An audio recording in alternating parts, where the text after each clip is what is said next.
Right, hello YouTube. This is going to be a series of videos just going through what I did to the van to turn it into a motorhome. At the time I didn't take any video footage, but I took plenty of photographs. So I'll be explaining what I did and showing you some photographs as well.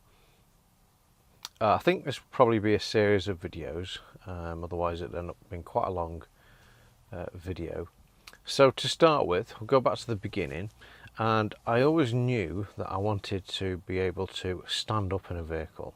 So the vehicle I had in mind was a Fiat Ducato, and I'd driven previously one of these vehicles as a delivery driver, and I found that I liked the power of the 2.8 litre vehicle, and there was plenty of space in it. So that's the one I had my mind set on.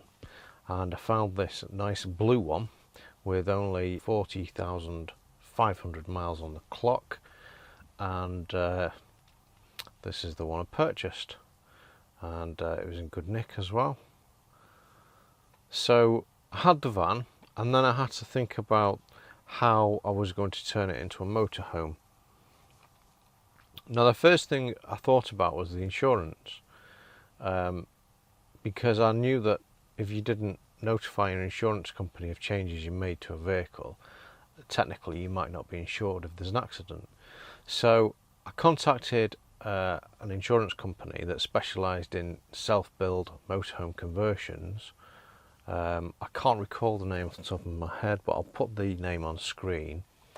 And I already knew that the price for a commercial vehicle insurance in my area was about £700 a year for this vehicle. So I expected that the self-build insurance might be similar, but when I contacted the company, they said that it would be £205 per year. So the way it worked was they give you an insurance from day one, but you have 5 months to convert it to a motorhome, and in that time you've got to have sent off to the DVLA and got your document back to say that it's a motorhome. And that process is simply you fill out a form and send photographs to the DVLA, and then they'll either approve it as a motor caravan, as they call it, and send back your new document, or they'll send somebody out to see it. The criteria, I can't recall from memory, but there was a few things like you need at least one window, you need to have a table that's removable or permanent, you need to have a bed, again, that's removable or permanent, you need to have somewhere where you can access water.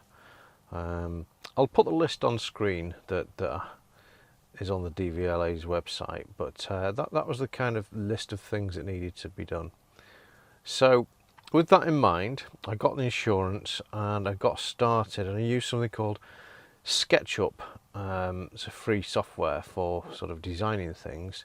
It takes a few hours to get the hang of, but it was worth doing because I could plan it out before I actually started to buy any materials. And so here are some of the SketchUp options I came up with, and one was to have the lounge at the front and the shower in the kitchen at the back, but then I decided against that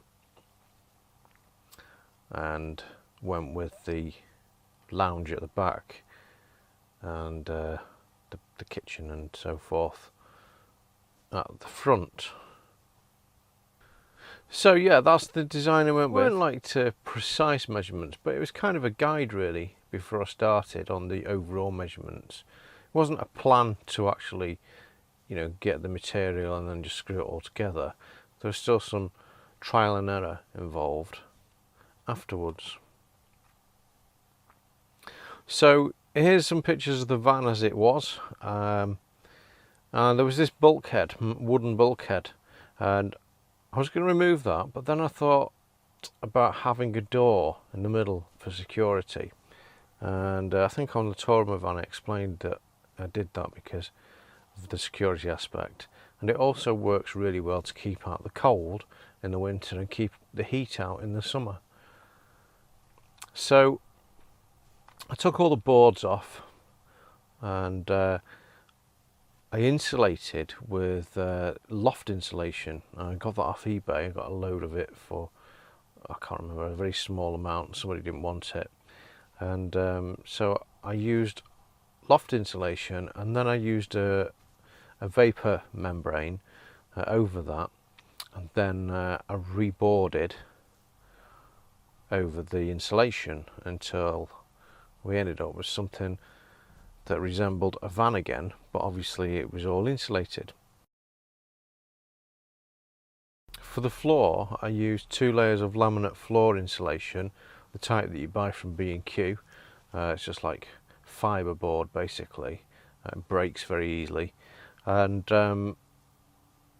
I used that, and then I put a layer of 6mm layer of ply over the top, and that was my floor.